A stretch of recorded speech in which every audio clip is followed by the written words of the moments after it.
अनिश्चितकाल के लिए स्थगित हुआ उत्तराखंड विधानसभा का बजट सत्र। ऋतु खंडूरी भूषण ने दी जानकारी। 41 घंटे 10 मिनट तक चली कार्यवाही।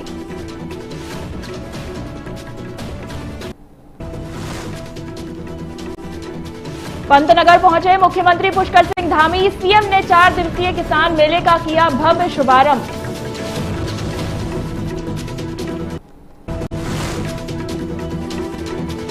उत्तराखंड बजट सत्र के दौरान सदन में कई अहम मुद्दों पर हुई चर्चा। विधानसभा में पूछे गए 255 सवाल। बीजेपी ने 155, कांग्रेस के 67 और निर्दलीयों ने पूछे 33 प्रश्न।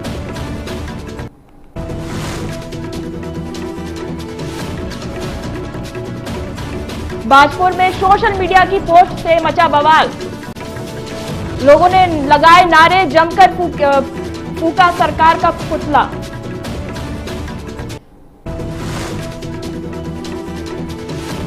सुल्तानपुर पट्टी में सफाई कर्मचारियों की हड़ताल खत्म। उत्तराखंड हाईकोर्ट की सख्ती के बाद निकला समाधान। कई दौर की बातचीत के बाद बनी सहमति।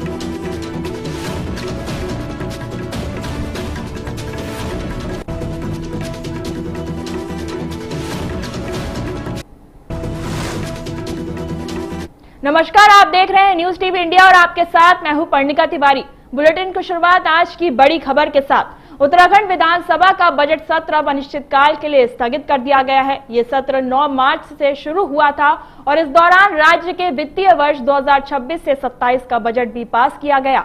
विधानसभा अध्यक्ष ऋतु खंडूरी भूषण ने सत्र खत्म होने के बाद जानकारी दी कि पूरे सत्र के दौरान सदन की कार्यवाही कुल 41 घंटे 10 मिनट तक चली। इस बजट सत्र में सरकार ने कई अहम फैसले भी लिए। सदन में 4 अध्यादेश और 12 विधेयक पेश किए गए, जिन्हें चर्चा के बाद पास कर दिया गया। इसके अलावा सरकार की ओर से 5 सरकारी संकल्प भी सदन में लाए गए। सत्र के दौरान सत्ता पक्ष और विपक्ष के सदस्यों ने कई जनहित के मुद्दों को भी उठाया। राज्य के विकास योजनाओं और लोगों से जुड़े कई सवालों पर सदन में चर्चा हुई। सरकार का कहना है कि इस बजट के जरिए राज्य के विकास को नई दिशा देने की कोशिश की गई है। वहीं विपक्ष ने भी कई मुद्दों पर सरकार को घेरने की कोशिश की। कुल मिलाकर ये बजट सत्र कई अहम फैसलों और चर्चाओं के साथ खत्म हुआ। अब राज्य सरकार बजट में घोषित योजनाओं को जमीन पर उतारने की तैयारी में जुटेगी।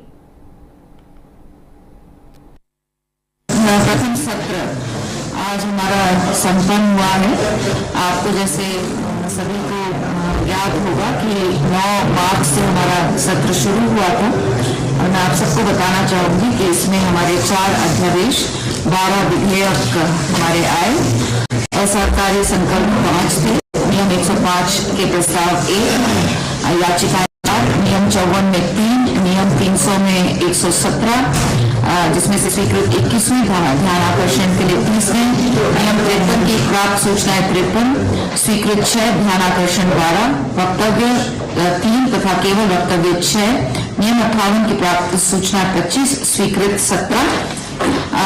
साथ ही साथ बताना चाहूंगी कि 9 तारीख को हमारा जो सत्र चला वो 1 घंटा 20 मिनट टोटल चला।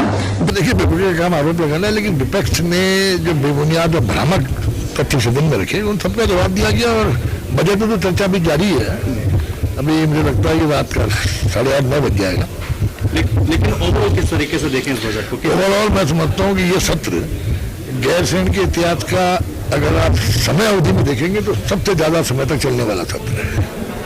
और जिस तरह 11, 11:30 बजे रात तक सत्र चला है, ये बात नेता प्रतिपक्ष का भी धन्यवाद मैंने कई बार दिया, फिर धन्यवाद दे रहा हूँ कि सदन को सुचारू रूप से चलाने में उन्होंने इस बार एक सकारात्मक रुख अपनाया और सदन सुचारू रूप से चला।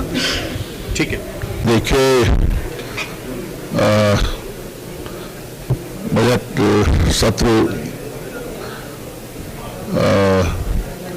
अंतिम दिन रहा है और जैसा आपसे लगातार बातचीत होती रही है कि सत्र अवधि के लिए हमने मांग की थी माननीय मुख्यमंत्री जी से, पत्र भी लिखा, लेकिन उस पत्र का कोई उत्तर हमें नहीं मिला और आखिरकार 5 दिन का सत्र। चलिए खबरों में आगे बढ़ेंगे। उत्तराखंड के पंतनगर में आज किसान मेला का भव्य शुभारंभ हुआ। मुख्यमंत्री पुष्कर सिंह धामी ने इस 4 दिवसीय किसान मेले की शुरुआत की और कार्यक्रम में हिस्सा लिया।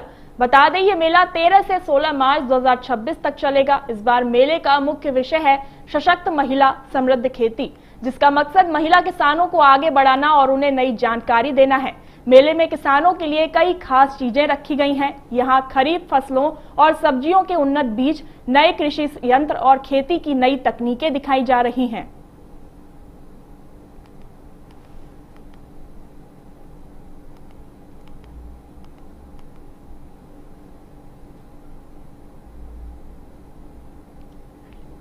तो आज पंतनगर में किसान मेले का भव्य आयोजन हुआ, जिसमें सीएम पुष्कर सिंह धामी शामिल हुए और उन्होंने मेले का उद्घाटन किया। आपको बता दें कि ये जो मेला है वो 13 से 16 मार्च तक चलेगा।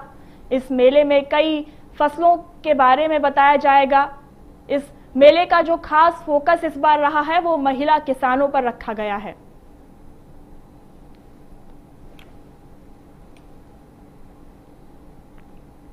उत्तराखंड बजट सत्र के दौरान सदन में कई अहम मुद्दों पर चर्चा हुई और विधायक ने अपने क्षेत्रों से जुड़े सवाल भी उठाए।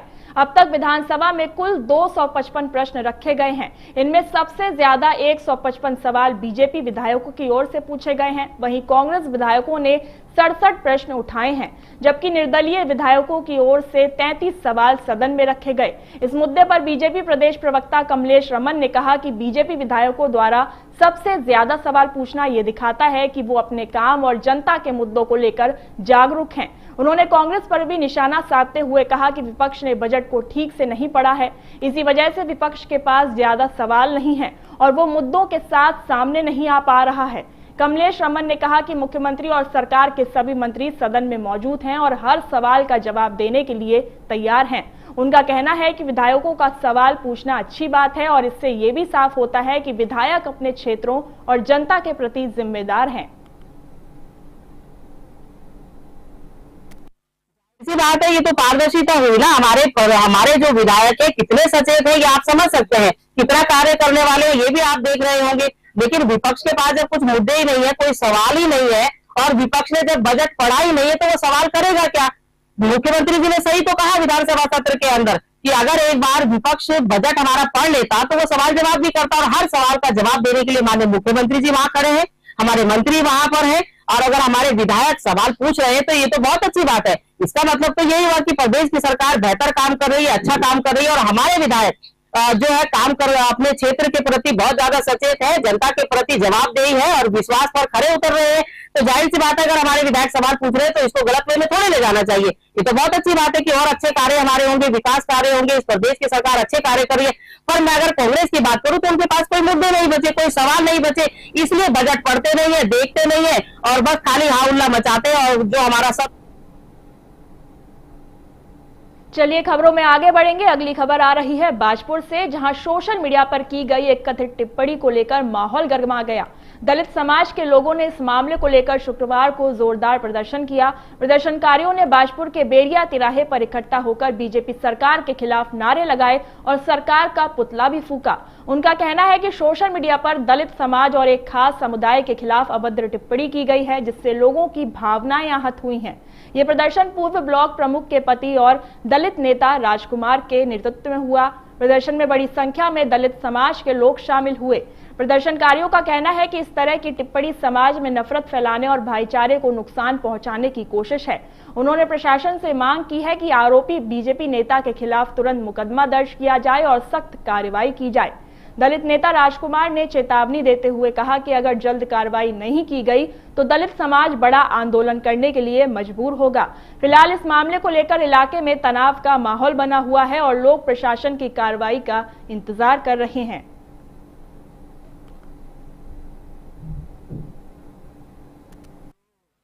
पार्टी है, जिस तरह से दूसरे प्रदेशों में जो दलित और मुस्लिम विरोधी का रवैया अपनाया जा रहा था, वही रवैया हमारे शांत प्रदेश उत्तराखंड में अपनाया जा रहा है। जिस तरह से भीम सिंह दानू द्वारा एक दलित को और मुस्लिमों को अभद्र भाषा में का प्रयोग किया गया है, हम सरकार से यही मांग करते हैं, प्रशासन से यही मांग करते हैं कि भीम सिंह दानू के खिलाफ SC एक्ट में मुकदमा दर्ज हो। यही मांग को लेकर आज हमने भाजपा सरकार का पहल किया।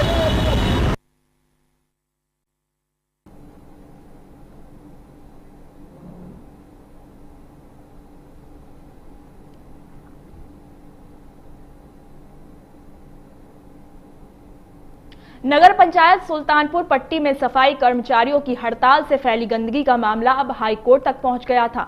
जनहित याचिका पर गुरुवार को हुई सुनवाई में हाईकोर्ट की खंडपीठ ने प्रशासन और कर्मचारी संगठन को मिलकर समस्या का जल्दी हल निकालने के लिए कहा। हाईकोर्ट ने उम्मीद जताई कि पर्यावरण मित्रों की सही मांगों पर बात करके जल्द समाधान निकाला जाए ताकि नगर के लोगों को साफ और स्वच्छ माहौल मिल सके। हाईकोर्ट की सख्ती के बाद प्रशासन और सफाई कर्मचारियों के बीच कई दौर की बातचीत हुई। इसके बाद कई दिनों से चल रही हड़ताल खत्म हो गई। हड़ताल खत्म होते ही नगर में फिर से सफाई का काम शुरू कर दिया गया। सफाई कर्मचारी अब सड़कों और मोहल्लों में जमा कूड़े को हटाने में लगे हुए हैं। हड़ताल के दौरान नगर के कई वार्डों में कूड़े के ढेर लग गए थे। सड़कों और गलियों में गंदगी के कारण लोगों को काफी परेशानी का सामना करना पड़ा। बदबू और बीमारी फैलने का खतरा भी बढ़ गया था। नगर पंचायत प्रशासन का कहना है कि जल्द ही पूरे नगर की सफाई कर दी जाएगी और हालात को सामान्य कर दिया जाएगा।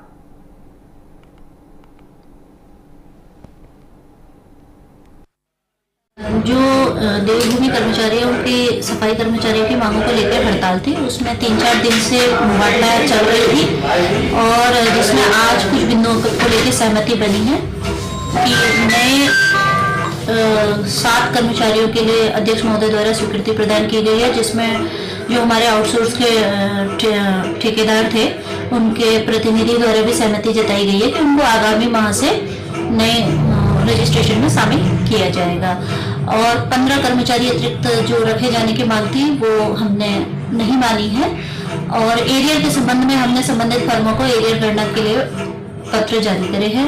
जिले के अन्य निकायों से भी हम इस पर संपर्क करेंगे कि अगर अन्य निकायों में एरियर भुगतान से संबंधित कोई कार्रवाई हुई है तो उसके तहत भुगतान की कार्रवाई निकाय द्वारा अमल में लाई जाएगी। इन सारी उस पर सहमति देते हुए सफाई कर्मचारी आज दोपहर से हमारे काम पर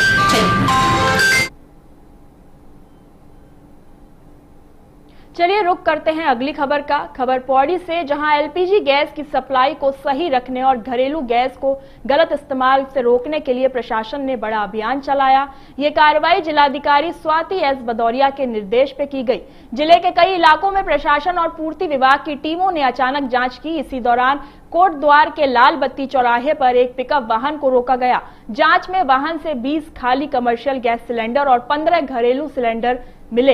ये कार्रवाई उप जिलाधिकारी संदीप कुमार के नेतृत्व में की गई। टीम में नायब तहसीलदार, बाट माप निरीक्षक और खाद्य विभाग के अधिकारी भी शामिल थे। अधिकारियों ने मौके पर ही सभी सिलेंडर जब्त कर लिए। इस मामले में वाहन चालक के खिलाफ एफआईआर दर्ज करने की कार्रवाई की जा रही है।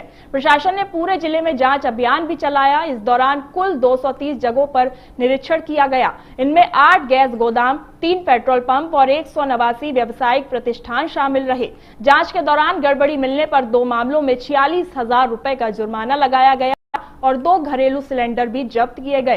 प्रशासन का कहना है कि आगे भी ऐसे अभियान जारी रहेंगे।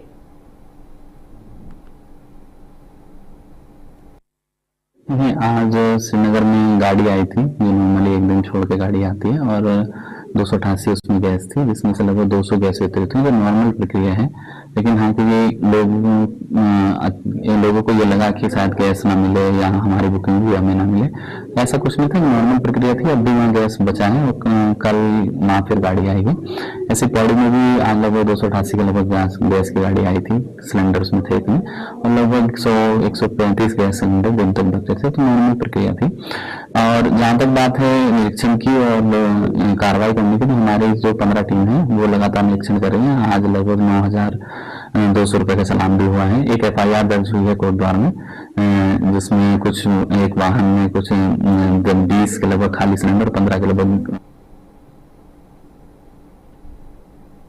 चलिए खबरों में आगे बढ़ेंगे। खबर देहरादून से, जहां गैस की जमाखोरी और घरेलू गैस के गलत इस्तेमाल को रोकने के लिए प्रशासन ने सख्त कार्रवाई शुरू की। जिले के अलग अलग इलाकों में गैस एजेंसियों, होटलों और ढाबों पर संयुक्त टीम ने छापेमारी की।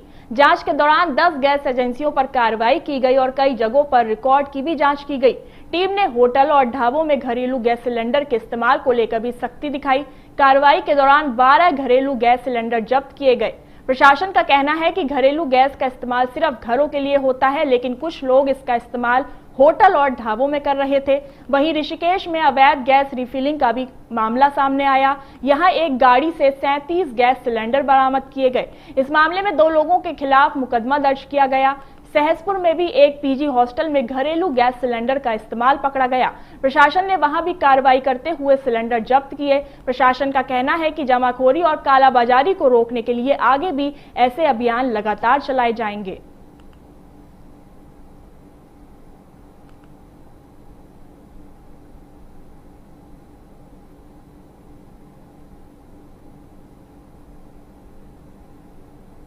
तो आपको बता दें कि देश में एलपीजी की किल्लत को लेकर अब जगह जगह से तमाम खबरें सामने आ रही हैं। कहीं जो लोग हैं वो कालाबाजारी कर रहे हैं, जो सिलेंडर है वो उनका गलत इस्तेमाल कर रहे हैं। जो घरेलू सिलेंडर होते हैं उसको दुकानों में, ढाबों में, यहाँ तक कि पीजी हॉस्टल में भी इस तरह का मामला सामने आया है कि वो लगातार घरेलू सिलेंडरों का इस्तेमाल कर रहे हैं। इसे लेकर जो प्रशासन है उसने कार्रवाई की। आपको बता दें कि होटल और ढाबों से 12 सिलेंडर जब्त हुए हैं। तो टीम ने इस मामले में कड़ी कार्रवाई करी है और जमाखोरी पर विराम लगाने की कोशिश की जा रही है।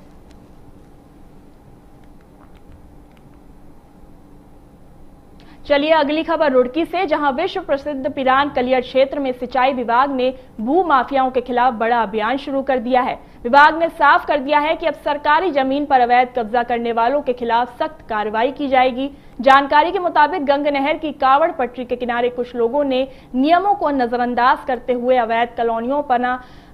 अवैध कॉलोनियों बना ली है। इतना ही नहीं, कई जगह सिंचाई विभाग की जमीन पर बिना अनुमति के पक्के रास्ते भी बना दिए गए हैं। इस पूरे मामले पर अधिशासी अभियंता विकास त्यागी ने सख्त रुख अपनाया है। उन्होंने कहा कि सरकारी जमीन पर कब्जा करने वालों को किसी भी हालत में बख्शा नहीं जाएगा। सिंचाई विभाग ने अब इन अवैध रास्तों को बंद करने और कब्जे हटाने की तैयारी शुरू कर दी है। विभाग का कहना है कि जरूरत पड़ने पर बुलडोजर की कार्रवाई भी की जाएगी। साथ ही अधिकारियों ने चेतावनी दी है कि जो लोग सरकारी जमीन पर कब्जा कर रहे हैं उनके खिलाफ मुकदमा दर्ज किया जाएगा और कानूनी कार्रवाई भी की जाएगी। प्रशासन का कहना है कि सरकारी जमीन को खाली कराया जाएगा और नियमों का सख्ती से पालन करवाया जाएगा।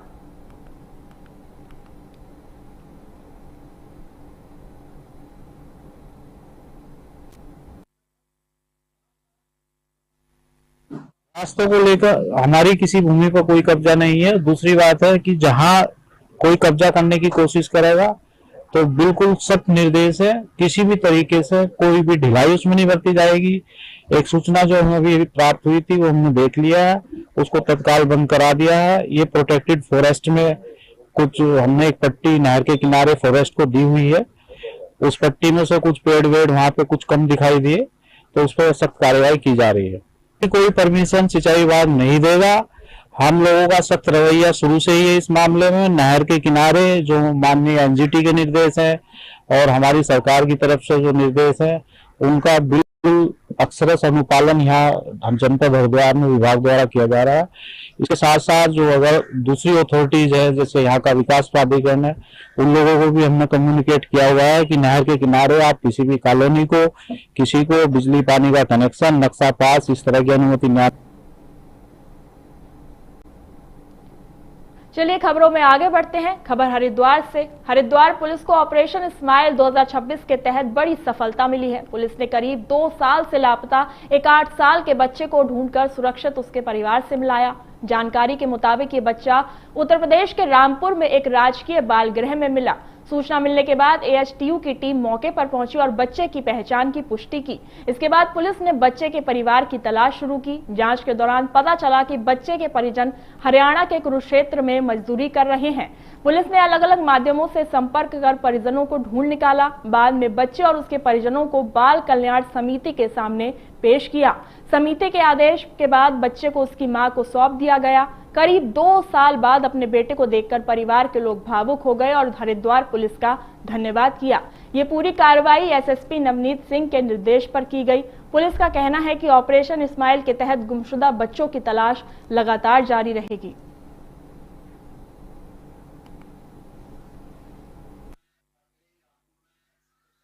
राघव जी इनकी माता जी है, पूजा जी, और इनके पिताजी हैं और ये चूंकि लोग ऑपरेशन स्माइल टीम हरिद्वार से आए हैं, इस बालक की तलाश तो कर ली गई थी, लेकिन परिजनों का कुछ पता नहीं लग रहा था।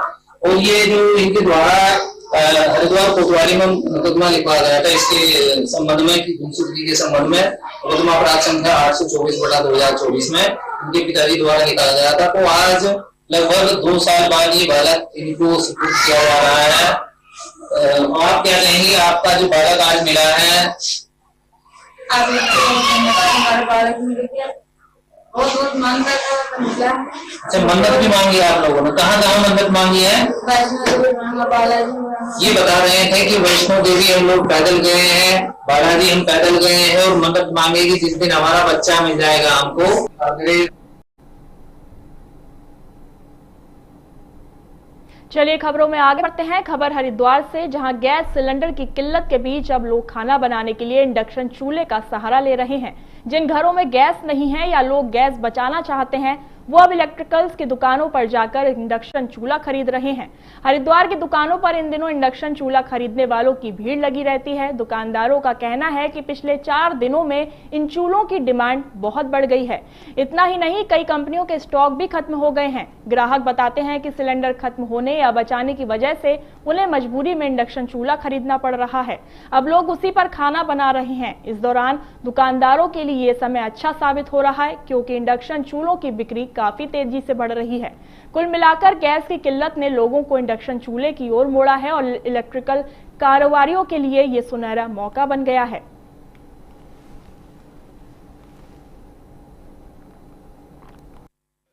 किल्लत की वजह से इंडक्शन की काफी डिमांड बढ़ गई है और काफी इंडक्शन बिक रहे हैं इस समय और गरीब जनता बहुत परेशान है, तो इंडक्शन काफी खरीद रही है और इंडक्शन की काफी सेल बढ़ गई है। पिछले 4 दिनों में बहुत इंडक्शन बिक रहा है।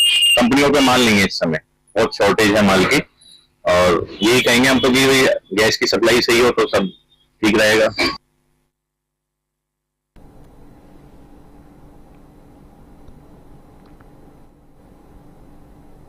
खबरों में आगे बढ़ते हैं। खबर हरिद्वार से, जहां बहादुराबाद क्षेत्र के बड़ेरी भरापुर भौरी गांव में एक गुलदार ट्यूबवेल के गड्ढे में गिर गया, जिससे इलाके में हड़कंप मच गया। गुलदार के गड्ढे में फंसे होने की खबर फैलते ही आसपास के ग्रामीण मौके पर इकट्ठा हो गए। कुछ युवकों ने दूरी से गुलदार को देखकर शरारत भी की। इस दौरान वन विभाग को सूचना दी गई। विभाग की टीम तुरंत मौके पर पहुंची और गुलदार को ट्रैकुलाइज करके सुरक्षित रेस्क्यू कर लिया गया। वन विभाग ने बताया कि हाल ही में आबादी वाले क्षेत्रों में गुलदार की लगातार दस्तक से ग्रामीणों में डर का माहौल बना हुआ है। विभाग ने लोगों से अपील की कि जंगल के निकट सतर्क रहें और किसी भी हालत में गुलदार के पास ना जाएं। इस रेस्क्यू के बाद क्षेत्र में राहत की सांस ली गई। वन विभाग लगातार ऐसे मामलों पर नजर रख रहा है और लोगों की सुरक्षा सुनिश्चित करने के लिए तैयार है। गुलदार की सुरक्षित रेस्क्यू से ये साबित होता है कि विभाग की तुरंत कार्रवाई से जान माल का नुकसान टाला जा सकता है।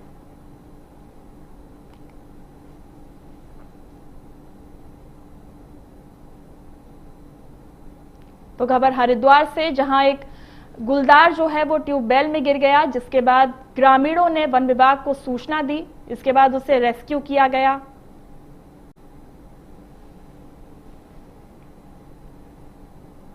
चलिए खबरों में आगे बढ़ते हैं। उत्तराखंड की रक्षक और आस्था का प्रमुख केंद्र श्रीनगर स्थित प्रसिद्ध धारी देवी मंदिर अब एक नए स्वरूप में नजर आएगा। 4 धाम यात्रा पर आने वाले लाखों श्रद्धालुओं को अनुभव और यादगार बनाने के लिए जिला प्रशासन ने मंदिर परिसर में आधुनिक वॉल वॉशर लाइटिंग व्यवस्था की स्थापना की है। शाम ढलते ही ये पौराणिक मंदिर रंग बिरंगी रोशनी से जगमगा उठता है, जो देखने में अत्यंत भव्य और मनमोहक लगता है। जिलाधिकारी स्वाति एस भदौरिया के निर्देश पर पर्यटन विभाग ने इस कंप्यूटर आधारित प्रोग्रामिंग लाइटिंग सिस्टम को तैयार किया है। इस तकनीक की खास बात यह है कि कंप्यूटर के माध्यम से इसके रंगों और पैटर्न को बदला जा सकता है, जिससे रात के समय मंदिर की आध्यात्मिक सुंदरता और भी निखर जाती है। जिला प्रशासन का मानना है कि इस नई व्यवस्था से न केवल श्रद्धालुओं को बेहतर वातावरण मिलेगा, बल्कि क्षेत्र में धार्मिक पर्यटन को भी एक नई ऊंचाई मिलेगी।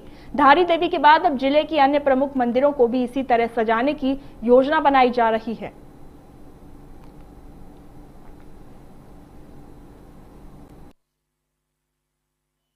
जैसे माँ धारी देवी हमारे श्रीनगर गढ़वाल में सिचुएटेड है, तो यहाँ एक बहुत ही अच्छी चीज है कि यहाँ पे हमें उनका धारी देवी माता का आशीर्वाद भी मिलता है और काफी बड़ी संख्या में श्रद्धालु भी वहां पे जाते हैं, और इसलिए बहुत आवश्यक है कि हम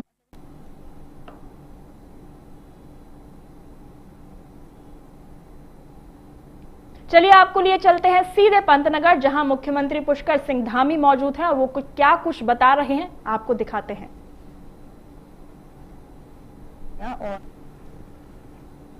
मेले के माध्यम से आप सभी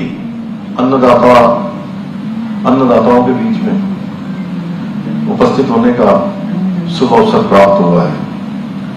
मेरा मानना है कि इस प्रकार के आयोजन हमारे किसान भाइयों के लिए बहुत महत्वपूर्ण, उनके लिए एक मंच प्रदान करते हैं, और तमाम प्रकार की जो कृषि के क्षेत्र में होने वाले नवाचार हैं, नए अनुसंधान हैं, नई जानकारियां हैं, उन सब से हमारे किसान भाइयों को परिचित होने का अवसर ऐसे मेले प्रदान करते हैं।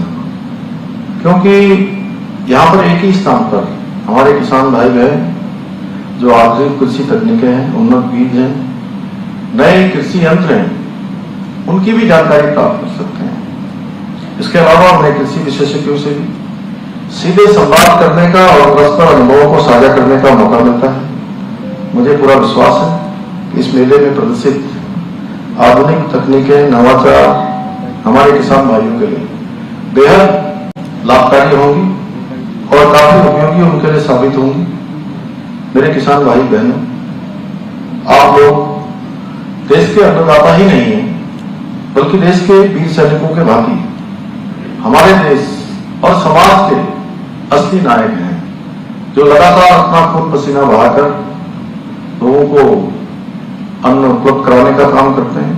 और आपकी मेहनत से, आपकी लगन से और समर्पण से ही हमारा देश, प्रदेश समृद्ध बनता है। और आपकी यही मेहनत और समर्पण आप देश को समृद्ध बनाने में बहुत महत्वपूर्ण योगदान दे रहा है। और 2047 का जो आदरणीय प्रधानमंत्री श्री नरेंद्र मोदी जी का विकसित भारत का संकल्प है, उसमें हमारे किसान भाइयों की बहुत बड़ी महत्वपूर्ण भूमिका होने वाली है। आज भारत का किसान बहुत ताकत से अपना काम कर रहा है और किसानों की ताकत से भारत आगे बढ़ रहा है। क्योंकि जब कोई खेत समृद्ध होता है, खेत अच्छा होता है, तो गांव समृद्ध होता है, और जब गांव समृद्ध होते हैं तो देश स्वतः ही समृद्धि को प्राप्त हो जाता है, स्वतः ही देश आगे बढ़ जाता है। यही कारण है कि आज आदरणीय प्रधानमंत्री गांव, गरीब और किसान को देश की आत्मा मानते हुए संकल्पित होकर अन्नदाताओं की आय को दोगुना करने तथा उनके जीवन स्तर को ऊंचा उठाने के लिए निरंतर कार्य कर रहे हैं। आज देश भर के लगभग 10 करोड़ किसानों को किसान सम्मान निधि योजना के माध्यम से आर्थिक सहायता मिल रही है। और कल ही देखा होगा आपने, आसाम से आदरणीय प्रधानमंत्री जी ने पूरे देशवासियों के खातों में अन्नदाताओं को बड़ी सौगात देते हुए किसान सम्मान निधि की 22वीं किस्त जारी की गई है। और किसान सम्मान निधि के अंतर्गत हमारे राज्य उत्तराखंड के भी 9 लाख से अधिक अन्नदाताओं को सीधे उनके बैंक खातों में इस सम्मान राशि प्राप्त हुई है। इसके साथ ही प्रधानमंत्री जी ने और आदरणीय कृषि मंत्री श्री शिवराज सिंह चौहान जी ने अभी जंगली जानवरों से किसानों की फसलों की सुरक्षा के लिए पहली किस्त के रूप में हमारे राज्य को 25 करोड़ रुपए की धनराशि अभी 2 दिन पहले ही जारी की गई है। मैं आदरणीय प्रधानमंत्री जी को, आदरणीय कृषि मंत्री जी को धन्यवाद देना चाहता हूं। आज आदरणीय प्रधानमंत्री जी के नेतृत्व में जहां एक और सभी प्रमुख फसलों पर एमएसपी में अभूतपूर्व वृद्धि करके किसानों को उनकी फसलों का उचित मूल्य प्रदान किया जा रहा है, वहीं प्रधानमंत्री फसल बीमा योजना के माध्यम से किसानों को प्राकृतिक आपदाओं, खरपतवार, फसल रोगों आदि से होने वाले नुकसान के लिए सुरक्षा कवच भी प्रदान किया जा रहा है। इतना ही नहीं, मृदा स्वास्थ्य कार्ड योजना के द्वारा मिट्टी की वैज्ञानिकों द्वारा जांच कर किसानों को पोषक तत्वों की कमी और उर्वरकों की जानकारी दी जा रही है। इतना ही नहीं, आज किसान मानधन योजना के माध्यम से किसानों के लिए पेंशन की व्यवस्था सुनिश्चित की गई है। वहीं दलहन आत्मनिर्भरता मिशन, बागवानी विकास मिशन, कृषि यंत्र अनुदान योजना, बूंद सिंचाई योजना और डिजिटल कृषि मिशन जैसी अनेक पहलों के जरिए किसानों को सशक्त बनाया जा रहा है। इतना ही नहीं, किसान क्रेडिट कार्ड की सीमा को 3 लाख रुपए से बढ़ाकर 5 लाख रुपए किया गया है, जिससे किसानों को खेती के लिए अधिक वित्तीय सहायता मिल सके। यही नहीं, आज एक ओर जहां प्राकृतिक खेती को बढ़ावा देने के लिए सिंचाई सुविधाओं के विस्तार और आधुनिक कृषि तकनीकों के विकास पर विशेष ध्यान दिया जा रहा है, उन योजनाओं को सशक्त बनाया जा रहा है, सरल बनाया जा रहा है। वहीं कृषि क्षेत्र को और अधिक सशक्त बनाने के लिए लगभग 14,000 करोड़ रुपए की लागत से 7 नई परियोजनाओं की शुरुआत भी की गई है। भाइयों बहनों, आदरणीय प्रधानमंत्री जी के कुशल नेतृत्व और उनकी प्रेरणा से हमारी राज्य सरकार भी किसानों के कल्याण के लिए, उनकी समृद्धि के लिए निरंतर काम कर रही है। जहां एक और राज्य में किसानों को 3 लाख रुपए का ऋण बिना ब्याज के हम उपलब्ध करा रहे हैं, वहीं कृषि उपकरण खरीदने के लिए फार्म मशीनरी बैंक योजना के माध्यम से 80% तक की सब्सिडी भी प्रदान कर रहे हैं। यही नहीं, हमारे किसानों के हित में नहरों से सिंचाई को पूरी तरह से मुक्त करने का काम किया है। साथ ही हमने किसानों की आय बढ़ाने के लिए पॉली हाउस निर्माण के लिए भी 200 करोड़ रुपए की राशि का प्रावधान भी किया है।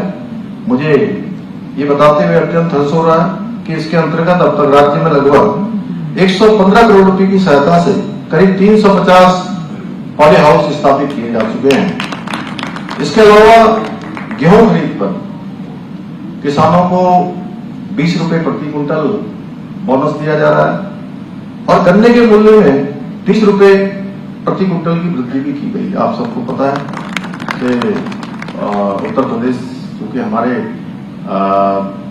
साथ लगा हुआ प्रदेश है, हमारा पहले का प्रदेश उत्तर प्रदेश ही है। और कभी कभी बात होती है किसी मंच पर, तो जब लोग उत्तर प्रदेश उत्तराखंड इधर की बात करते हैं तो मैं कहता हूं कि मेरे तो सारे सर्टिफिकेटों में, चाहे वो बर्थ सर्टिफिकेट हो, चाहे शिक्षा का कोई सर्टिफिकेट हो, उन सब में उत्तर प्रदेश ही लिखा गया है। और मुझे लगता है मंच पर में जितने लोग बैठे होंगे अधिकांश की पढ़ाई लिखाई गई, तो वहां से हमने 5 रुपए अधिक गन्ने का मूल्य यहां देने का भी हमने निर्णय लिया था। डबल इंजन सरकार बनने के बाद किसानों के खातों में डीबीटी के माध्यम से रिकॉर्ड भुगतान किया गया है। इसके अतिरिक्त जो कि हमारे राज्य में, जैसा अभी वाइस चांसलर साहब कह रहे थे यहां से, कि यहाँ की भौगोलिक परिस्थितियां बहुत कठिन है, चुनौतीपूर्ण है। जहां हमारे पास तराई भी है, पहाड़ भी है, भावर भी है, अलग अलग प्रकार की जो भौगोलिक स्थिति है उसके कारण से हमको। तो आपको बता दें कि आज से पंतनगर में किसान मेले का भव्य आयोजन शुरू हुआ। इसमें पुष्कर सिंह धामी किसानों के लिए लगातार नए नए हित की बात की, जिसमें किसानों के लिए क्या कुछ तमाम जो जानकारियां रही वो पुष्कर सिंह धामी ने साझा की। तो फिलहाल के लिए मेरे साथ बस इतना ही। बाकी देश और दुनिया की तमाम बड़ी खबरों के लिए देखते रहिए न्यूज़ टीवी इंडिया। नमस्कार।